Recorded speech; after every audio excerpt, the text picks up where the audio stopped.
si Marcos Ann Carranza, isang mabait na mag-aaral sa Catholic Filipino Academy. Ako ay nasa ikatlong baitang, Team Persistence. Ngayon, kukwento ako ng isang alamat. Ang pamagat ng itong alamat ay Alamat ng Lanzones. Alam mo ba ano ang alamat? Ang alamat ay isang kwento na nagsasabi saan nagmula ang isang bagay, parang ang lanzones. Tara, alamin na natin saan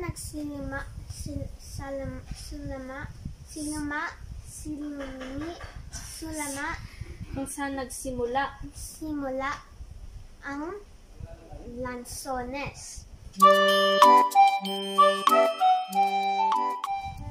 Ang mga tauhan sa itong kwento ay sina Leonardo. Si Leonardo ang punong barangay. Si Lola ang nagligtas sa barangay Luna. Ang mga diwatang naging puno. Naging puno ang mga diwata dahil kulit-kulit sila.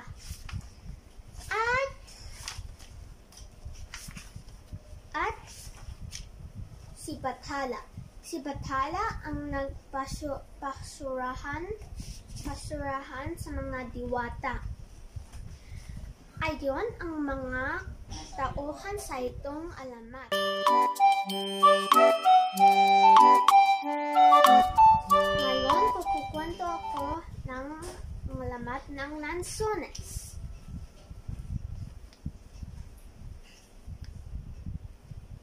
Isang araw, sa Barangay Luna, ang mga tao ay nakakita ng isang lola sa tabing dagat na walang malay. Pagkakising ni Lola, ang mga tao ay nagtanong ng maraming tanong. Pero si Lola ay hindi nagsagot. Sa halip, ngumiti siya. Noon, alam ng mga tao na pipi at pingi pala si Lola.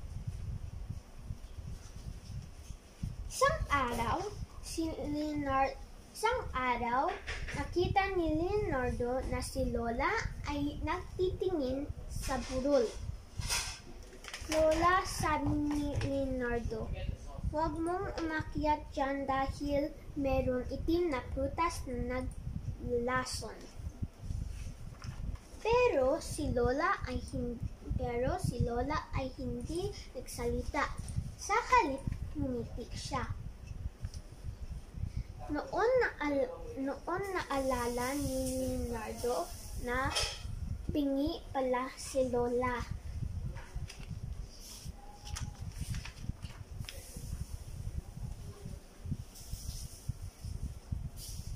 Si Lola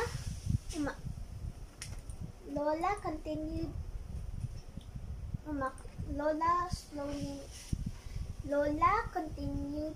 to umakyat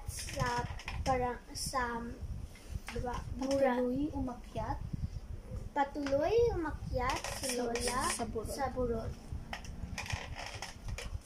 Tumira si Lola sa burol.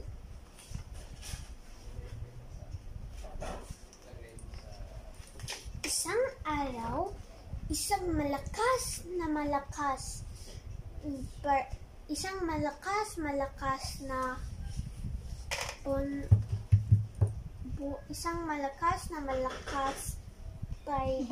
bagyo dumating sa Barangay Luna.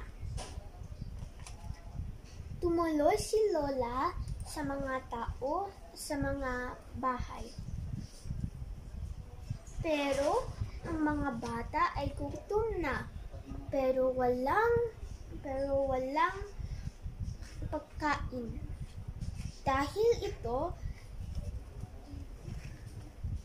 Dahil ito,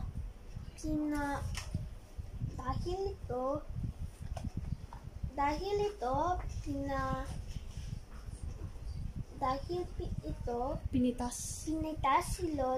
pinitas ang isang itim na prutas sa puno. Lola, wag mong kainin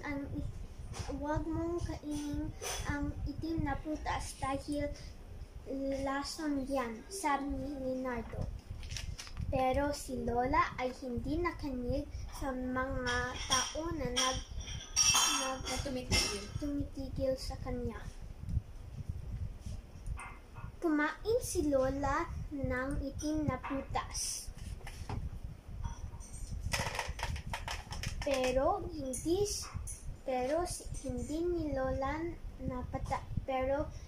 hindi namatay si Lola. Ang mga tao ay nagkain isang itim na prutas. At habang nagkakain ang prutas, At habang kinakain nila ang prutas, ang kulay ay nagbabago. Ang kulay from kulay naging ginto.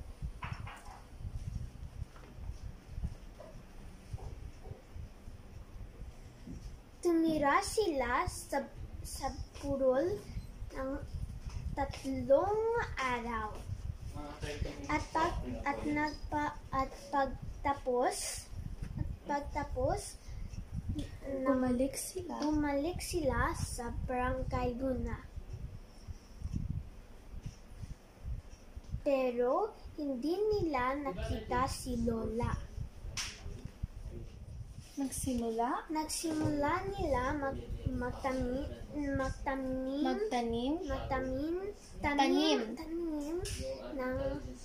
ng prutas. Pero hindi nila alam ano ang tawag ng itong prutas. Dahil hindi gusto nila magtawag ng prutas lason, dahil ito ang nagligtas sa kanila.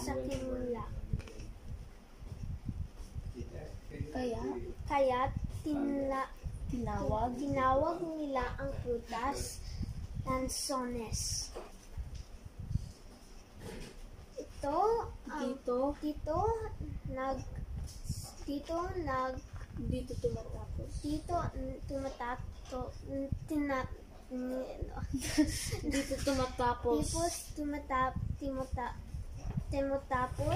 Dito tumatapos ang alamat ng lansones.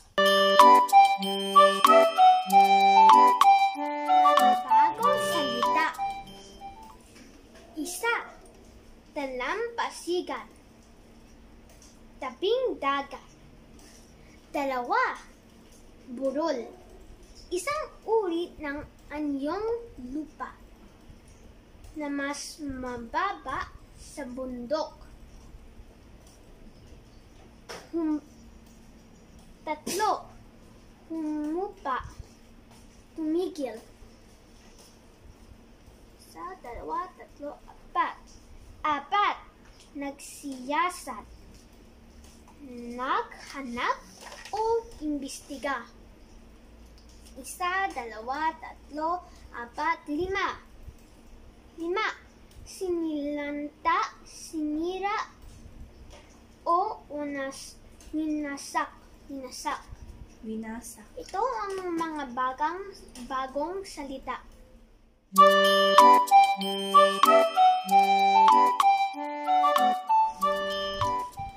Naganap ang kwento sa Barangay Luna, kung saan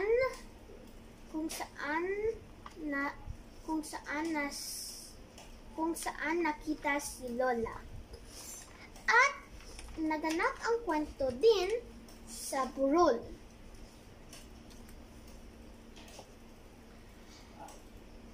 Sinulat ni Segundo Matias.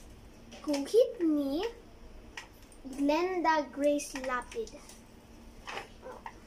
Guhit ni Glenda Grace Lapid. Maraming salamat po sa lahat.